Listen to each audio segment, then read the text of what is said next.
Hai, saya Marat Suherman. Hari ini kembali ke sesi Q&A dan saya akan menjawab satu pertanyaan yang sudah masuk ke dalam inbox saya.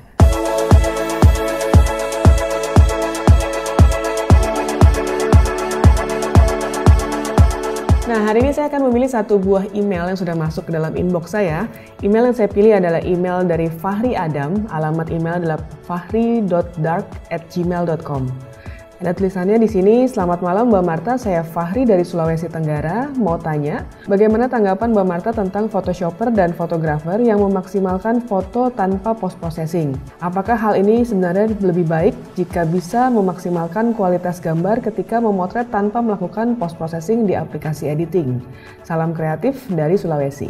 Nah, sebelum saya masuk ke pembahasan kali ini, saya ingin mengucapkan makasih banyak buat teman-teman yang selalu support channel ini, yang sudah subscribe, dan buat teman-teman yang belum subscribe, jangan lupa di subscribe sekarang karena setiap minggunya saya mengupload 2 buah video yang membahas seputar fotografi. Dan juga buat teman-teman yang mungkin menanyakan apakah saya ada jasa fotografi, videografi, ataupun social media management, teman-teman bisa langsung kontak ke nomor di bawah ini, nanti akan dibantu oleh administrasi saya. Dan juga buat teman-teman yang mungkin menanyakan apakah saya bisa dipanggil untuk sebagai narasumber untuk kebutuhan kampus, perusahaan, ataupun komunitas, teman-teman juga bisa kontak langsung ke nomor tersebut. Nah, pertanyaan yang dikirimkan oleh Fahri ini sebenarnya pertanyaan yang sangat klasik dan sangat umum banget dan sering ditanyakan sudah sejak 20 tahun lalu sejak fotografi sudah masuk ke dalam era digital.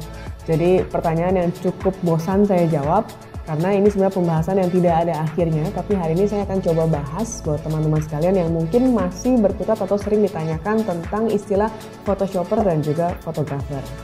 Nah, buat saya sendiri sebenarnya saya kurang setuju dengan istilah photoshopper karena photoshopper itu somehow konotasinya adalah konotasi negatif yang ditunjukkan kepada para editor atau orang-orang yang mungkin memiliki profesi editing. Jadi sebenarnya kalau boleh teman-teman bicara, lebih baik disebut sebagai editor atau sebagai digital artist atau misalnya beauty retoucher atau photo retoucher. Dan kemudian kalau kita bahas tentang fotografer, udah otomatis secara istilah sendiri itu adalah sebagai orang yang memiliki profesi mengambil gambar atau sebagai fotografer. Nah, di sini ada sedikit perbedaan ketika kita mulai memasuki era digital.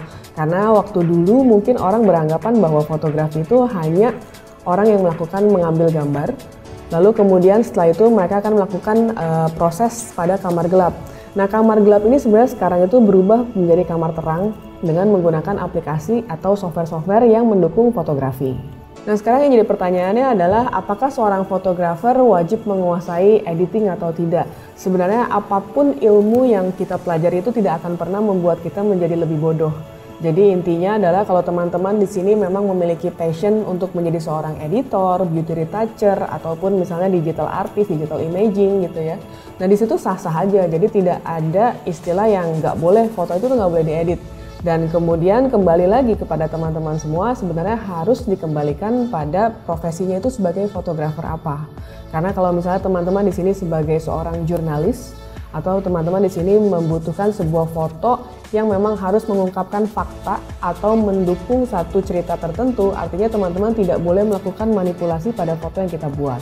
Nah, selain itu juga teman-teman di sini mungkin ada yang profesinya sebagai fotografer event atau misalkan dokumenter. Nah, di mana di sini juga banyak banget dituntut fakta-fakta. Jadi artinya kalau kita sebagai wedding photographer untuk liputan gitu. Nah, biasanya kan kalau pagi resepsinya misalnya, lalu kemudian sore-sore atau malam itu udah harus ditayangkan. Biasanya itu jarang dilakukan editing atau bahkan sampai menjadi foto manipulasi. Biasanya itu sebatas dari pemaksimalan warna atau dari shadow dan highlight gitu ya. Jadi misalkan ada proses color grading, nah lebih sebatas itu. Nah, itu biasanya umum banget dilakukan pada era digital. Nah, kemudian buat teman-teman yang mungkin penasaran tentang foto-foto wedding fotografi, nah teman-teman juga bisa klik di link di bawah ini di pembahasan saya di video sebelumnya yang membahas tentang wedding fotografi. Jadi buat teman-teman juga di sini yang mungkin kenapa kok tiba-tiba saya membahas tentang Photoshop, terus kemudian juga tentang color grading gitu ya. Dan color grading juga kalau teman-teman di sini mungkin baru pernah mendengar pembahasan color grading, teman-teman juga bisa klik di video saya di sebelumnya ini yang membahas tentang color grading. Kemudian lanjut ke pembahasan berikutnya, apakah boleh melakukan editing? Nah, sekarang kita coba lihat dari perspektif teman-teman fotografer yang mungkin lingkupnya adalah sebagai lingkup fotografer komersil.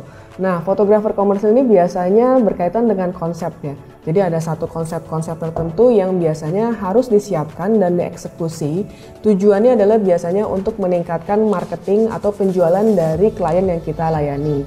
Jadi biasanya klien ini ada ide-ide tertentu yang ingin disampaikan dan biasanya harus menyampaikan dalam bentuk visual atau disebut juga sebagai KV atau key visual.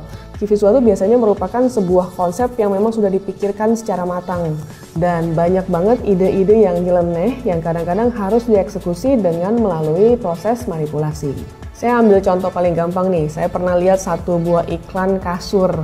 Jadi kasur ini biasanya dia akan menunjukkan bahwa kasur ini adalah kasur yang kuat gitu. Dia akan kuat selama puluhan tahun, lalu kemudian pernya juga kuat atau apa. Nah kemudian diilustrasikan dengan seekor gajah yang naik ke atas kasur tersebut.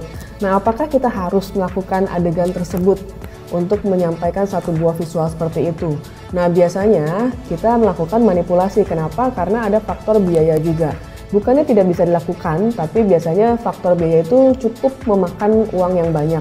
Jadi pada saat kita melakukan produksi, misalkan saya harus menyiapkan gajahnya, saya ambil dari taman safari, terus kemudian saya siapkan satu studio, kemudian gajah itu dinaikkan ke atas kasur tersebut, itu pasti banyak banget biaya yang terlibat di dalam sana.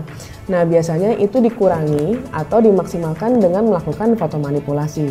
Nah jadi buat teman-teman di sini sebenarnya harus diketahui dulu, teman-teman harus tahu saya ini sebenarnya fotografer apa sih, lalu kemudian boleh nggak sih melakukan manipulasi. Itu sebenarnya kembali kepada kejujuran kita juga masing-masing. Kalau kita misalnya memang harus mengambil sebuah foto yang manipulasi, itu memang harus kita mengakui oh foto ini memang dilakukan melalui proses manipulasi untuk tujuan tertentu. Dan kemudian apakah seorang yang suka dengan editing itu salah atau benar? Nah tidak ada salah atau benar karena profesi ini sebenarnya profesi yang sangat dibutuhkan dalam industri kreatif. Jadi biasanya seorang editor, foto retoucher atau apapun itu istilahnya, mereka itu memiliki profesi yang memang dibayar untuk melakukan manipulasi tersebut. Dan jangan salah, bayaran itu lumayan mahal. Nah buat teman-teman mungkin di sini beranggapan bahwa seorang editor atau foto retoucher itu kayaknya general gitu ya, semua harus bisa. Sebenarnya nggak juga, hampir mirip dengan fotografer. Fotografer juga biasanya kan ada yang passionnya lebih ke potret, ada yang mungkin lebih ke otomotif, ke landscape atau apapun itu ya. Jadi masing-masing biasa punya spesialisasinya masing-masing. Sama halnya dengan editor. Jadi biasanya banyak istilah yang berbeda-beda. Misalnya seorang kita misalnya foto untuk beauty shot, untuk sebuah produk kosmetik gitu ya. Nah biasanya itu editornya juga atau beauty retoucher itu juga yang harus mengerti tentang bagaimana caranya menampilkan foto yang lebih beauty, yang lebih cantik. Nah di sini nggak semua orang bisa melakukan itu. Ada editor yang suka dengan membetulkan kulit, membetulkan wajah gitu ya. Tapi ada juga yang tidak suka dengan kegiatan tersebut. Jadi di dalam proses editing untuk menjadi seorang editor itu juga banyak spesialisasinya. Atau ada seseorang yang suka banget sama foto otomotif gitu ya. Jadi semua foto yang diedit itu mungkin pada saat diedit di otomotif itu jauh lebih bagus. Nah itu memang passionnya ke arah sana. Atau ke foto manipulasi yang memang melakukan komposit atau penggabungan foto dari berbagai macam sumber. Jadi misalkan satu buah visual itu diciptakan dari 10 atau 20 foto digabungkan. Nah itu mungkin saja. Jadi setiap editor itu memiliki spesialisasinya masing-masing. Dan juga kalau kita masuk ke dalam industrinya, seorang fotografer itu biasanya jarang melakukan editing sendiri. Kecuali kalau memang dia memiliki kapasitas ke sana dan mungkin memang secara pekerjaannya dituntut seperti itu. Tapi biasanya setahu saya, sepengalaman saya, fotografer itu melakukan photoshoot sendiri dan editor atau editing itu dilakukan oleh orang lain yang khusus untuk spesialisasi di editing.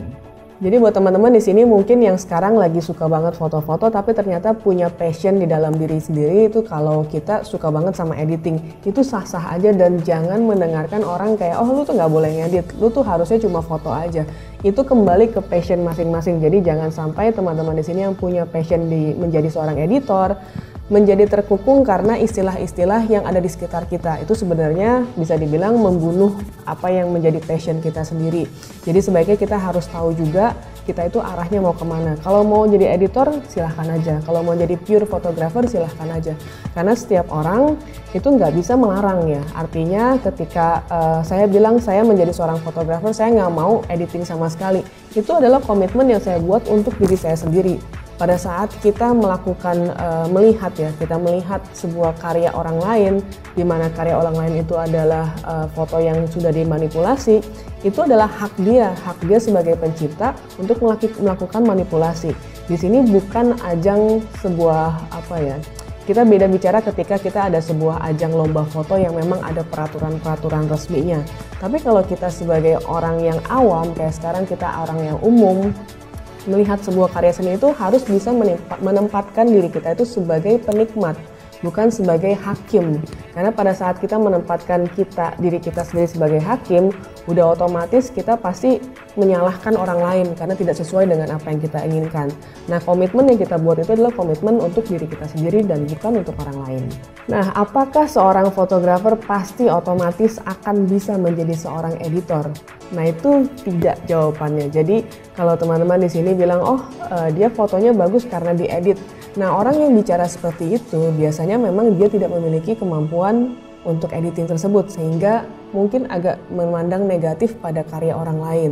Tapi biasanya kalau kita masing-masing memiliki skill tersebut, biasanya kita jarang banget menganggap remeh atau menganggap sinis terhadap foto karya orang lain gitu ya. Jadi di sini buat saya sebenarnya tidak semua orang bisa melakukan editing dengan baik. Kalau asal-asalan bisa aja. Jujur banyak banget foto yang dikirimkan ke saya, mereka mencoba editing. Dan kadang-kadang ada beberapa foto yang saya terima, itu lebih bagus foto mentahnya dibanding dilakukan editing. Jadi editing itu juga belum tentu bisa bikin fotonya jadi lebih enak. Rasanya jadi lebih enak tuh belum tentu. Karena balik lagi, editing itu adalah sebuah proses sama seperti fotografi. Fotografi kita memotret ribuan kali sampai akhirnya kita menemukan satu foto yang terasa enak. Sama halnya dengan editing. Editing awal-awal mungkin ketika dicoba itu masih rasanya nggak enak. Mungkin secara visual masih kelihatan berantakan.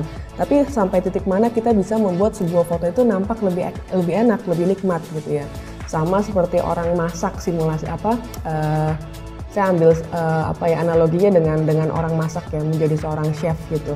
Ketika kita menjadi chef kan kadang-kadang baru belajar pertama mungkin masakannya gosong, kematangan, kementahan gitu. Itu rasa yang nggak enak. Tapi sampai titik mana kita bisa masak dengan rasa yang enak. Nah, sama halnya dengan fotografer dan editor. Bagaimana caranya kita mencapai level tersebut. Nah, buat teman-teman yang mungkin di sini baru banget mulai fotografi, baru mau punya cita-cita menjadi seorang fotografer, nah teman-teman sebaiknya jangan terlalu ambil pusing dengan istilah-istilah yang ada di sekitar kita atau paradigma yang mungkin seseorang yang beranggapan negatif terhadap satu genre tertentu atau terhadap proses pembelajaran tertentu gitu ya. Karena apapun itu yang kita pelajari itu pasti membuat kita lebih kaya dan membuat kita lebih pintar gitu. Dan di sini buat teman-teman juga yang baru belajar banget, yang belum paham tentang basic teori fotografi, teman-teman juga bisa klik di link di bawah ini, nanti teman-teman bisa nonton di video-video saya sebelumnya. Nah, kemudian juga buat teman-teman yang mungkin ternyata di sini passionnya bukan menjadi seorang fotografer tapi menjadi seorang editor, teman-teman juga bisa lihat di video saya sebelumnya membahas tentang editing. Jadi ini buat saya mungkin suatu message yang penting ya untuk disampaikan buat teman-teman sekalian.